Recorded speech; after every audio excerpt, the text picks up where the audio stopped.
नमस्कार, आप live series देख रहे हैं। आपके साथ मैं हूं वसीम खान। देखिए, जहां एक तरफ आरजेडी में जश्न का माहौल है, वहीं मुख्यमंत्री नीतीश कुमार ने बड़ा बयान दे दिया है।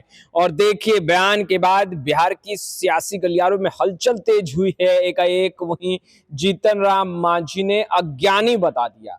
हम सीधा सवाल लेंगे। देखिए, राजेश यादव आपको फ्रेम में दिख रहे होंगे और राष्ट्रीय जनता दल के युवा प्रकोष्ठ के अध्यक्ष हैं। बड़ी जिम्मेदारी इनके कांधे पर है। सीधा सवाल, आप लोग जिन सवालों को लेकर लगातार सवाल उठा रहे थे, केंद्र सरकार अब जातीय जनगणना पूरे देश में कराने जा रही है, मगर नीतीश कुमार ने कहा कि ये जेडीयू का संकल्प था जो अब पूरा हो रहा है। देखिए, जातीय जनगणना के लेके लगातार हमारे नेता आदरणीय लालू प्रसाद यादव जी लगातार संघर्ष करते रहे हैं। और आज से 30 साल पहले 1996 में जब राष्ट्रीय जनता दल के अध्यक्ष थे, संयुक्त मोर्चा की सरकार थी, उन्होंने कैबिनेट से पास कराया था कि जो 2001 में जनगणना होगी उसमें जाति जनगणना होगी। लेकिन आप सब जानते हैं 1998 में माननीय श्रद्धेय अटल बिहारी वाजपेयी जी देश के प्रधानमंत्री हुए और भाजपा की सरकार आ गई और भाजपा की सरकार ने उस फैसला को पलटने का काम किया। लेकिन हमारे नेता लालू प्रसाद यादव जी अपने मिशन पे अड़े रहे हैं। 2004 में जब यूपीए की गवर्नमेंट बनी, हमारे नेता आदरणीय लालू प्रसाद यादव जी यूपीए गवर्नमेंट में रेल मंत्री बने।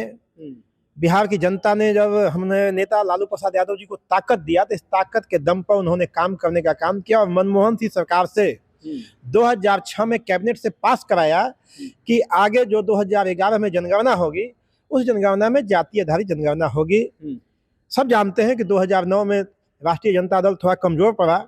2011 में जनगणना हुई, जाति आधारित भी जनगणना हुई। जितनी तेजी से काम होनी चाहिए थी उतनी तेजी से काम नहीं हो पाई, लेकिन जाति जनगणना हुआ और रिपोर्ट आना था, प्रकाशित करना था। तब तक रिपोर्ट प्रकाशित करते करते लेट हो गया।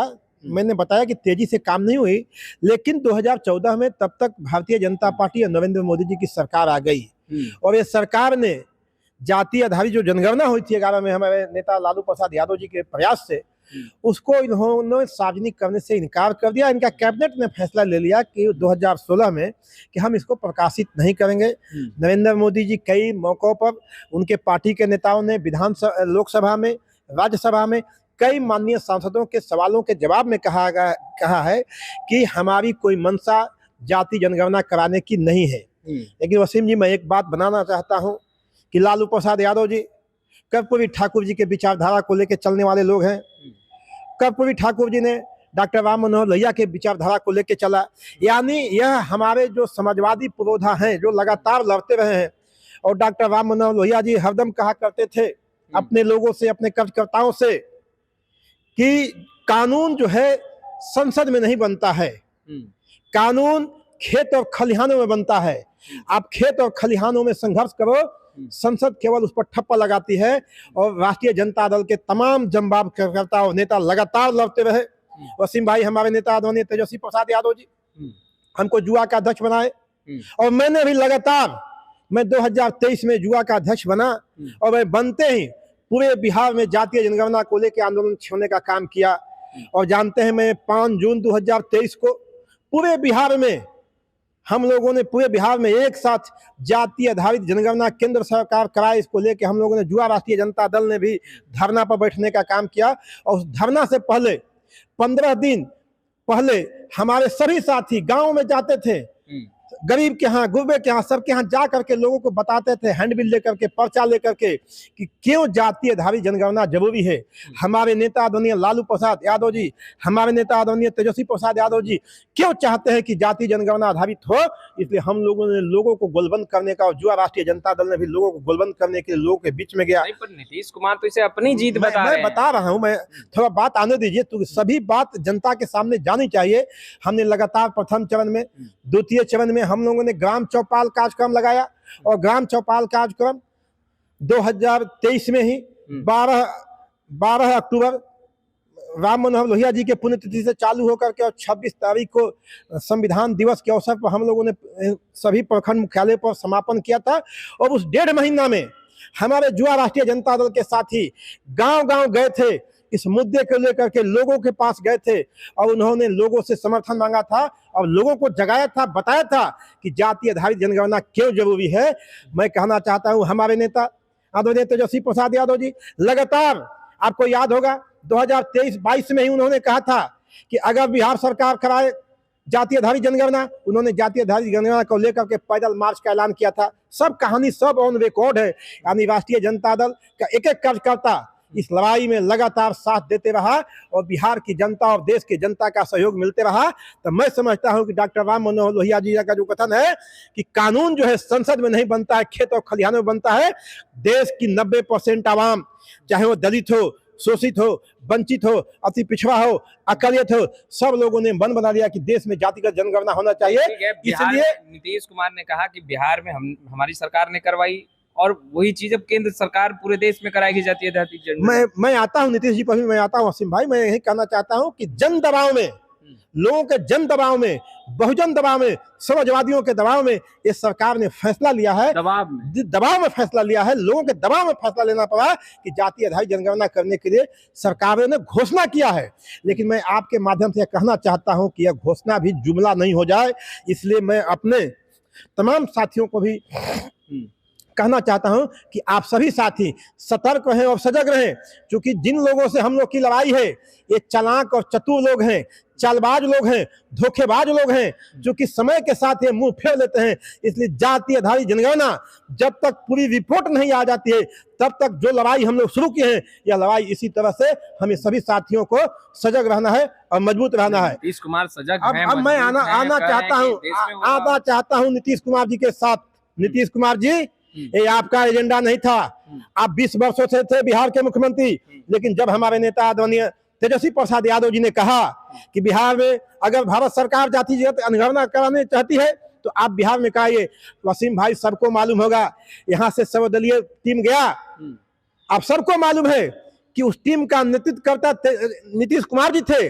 लेकिन जब प्रधानमंत्री जी से बात करने की बात आई, आंखों में आंख डाल के बात करने की बात आई, तो नीतीश कुमार जी तेजस्वी यादव जी के पीछे छिप गए थे और तेजस्वी यादव जी को आगे किए थे कि आप ही बात कीजिए, मैं बात नहीं कर सकता हूं, यह ऑन रिकॉर्ड है। यानी जब जब पिछड़ों की, दलितों की, शोषितों की जरूरत आई, नीतीश कुमार जी पीछे भागने का काम किया है। नीतीश कुमार जी ने तो मैं कहना चाहूँ वो तेजस्वी प्रसाद यादव जी के दबाव में कराना पड़ा और मैं फिर जी वहां भी दबाव। और मैं फिर बताना चाहता हूँ आपको, जब नीतीश कुमार जी, जब 65% आरक्षण लागू हुआ, सब लोगों ने यहाँ से भेजा कि 9वीं अनुसूची में जाए। अगर नीतीश कुमार जी के कलेजा में ताकत था, अगर उनमें दम था, तो भारत सरकार से कह करके 65% आरक्षण को क्यों नहीं उन्होंने 9वीं अनुसूची में डालने का काम किया। एक बार बताइए, जब से महागठबंधन सरकार हटी है, एक बार नीतीश कुमार का बयान बता दीजिए कि उन्होंने बताया कि जातीय आधारित जनगणना होना चाहिए। एक बयान बता दीजिए उन्होंने कहा हो कि नहीं, इसको 9वीं अनुसूची में डालना चाहिए। लेकिन जब बहुजनों के दबाव में, शोषितों, दलितों, पिछड़ों के दबाव में जब यह काम हो गया, तो वो अपना चेहरा दिखाने के लिए सामने आ गए कि मैं भी बेटा हूं आपका। लेकिन बिहार की जनता, बिहार का आवाम, देश का आवाम सब जानता है और सबकी गुनाह लिखी जाएगी, सबको समय पर जवाब इस देश की जनता देगी। मांझी तो तेजस्वी यादव को अज्ञान नहीं बता रहे हैं, कह रहे हैं कि ज्ञान है कहाँ। मैं कहना चाहता हूं मांझी जी, अगर तेजस्वी जी के पिताजी नहीं होते तो आप क्या कहलाते?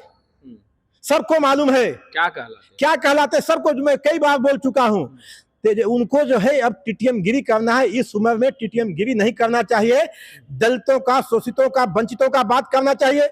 मांझी जी जितना अटैक तेजस्वी प्रसाद यादव जी पर कर रहे हैं, मैं उनसे आग्रह करना चाहता हूं, विनती करना चाहता हूं एक बिहार के बेटा के रूप में कि जो 65% आरक्षण बढ़ाया गया है उसमें दलित समाज का भी आरक्षण बढ़ा है।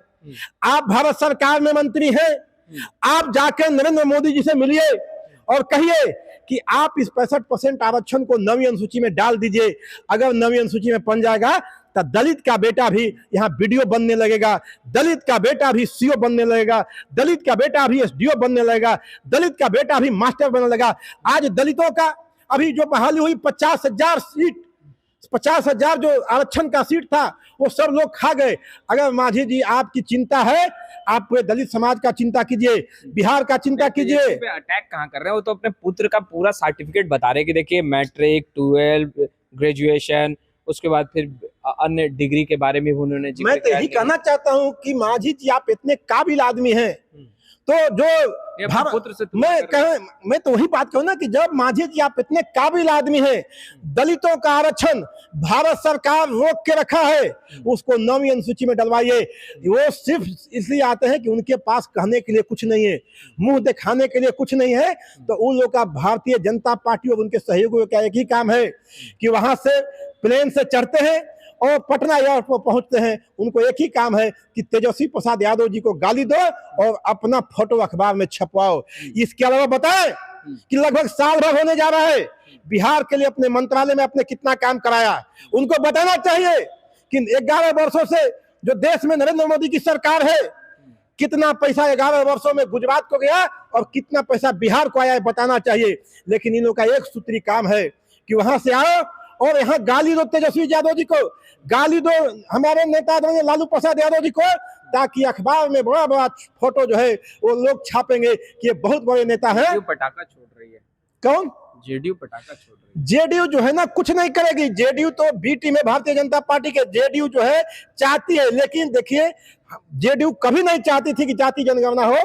जाति जनगणना की लड़ाई पूरा देश जानता है। देखिए पटाखा छोड़ने से उसका हितैषी नहीं हो सकता है।